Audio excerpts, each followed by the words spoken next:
ഇടതുപക്ഷം മൂന്നാമതും അധികാരത്തിലെത്തിയാല് അതിന്റെ ഘടന എങ്ങനെയായിരിക്കുമെന്നാണ് കരുതുന്നത്?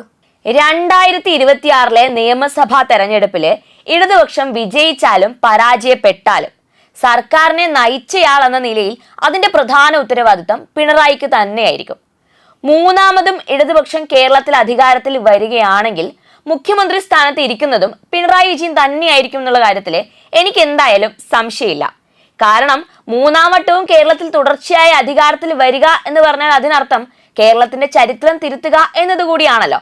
അതുകൊണ്ട് തന്നെ അത്തരമൊരു ഘട്ടത്തിലെ വിജയശില്പിയായ പിണറായിയെ മാറ്റി നിർത്താൻ എന്തായാലും CPM-ന് കഴിയില്ല. എന്നാൽ 1-2 വർഷത്തിന് ശേഷം സ്വയം മാറി നിന്ന് പിണറായി തന്നെ നേതൃമാറ്റത്തിന് കളമൊരുക്കാനും സാധ്യതയുണ്ട്. അതുപോലെ തന്നെ ആളില്ലാ പാർട്ടികൾക്ക് ആള് കളിക്കാൻ മന്ത്രിസഭയിൽ ഇനിയൊരു അവസരം എന്തായാലും CPM നൽകാനുള്ള സാധ്യതയും വളരെ കുറവാണ്.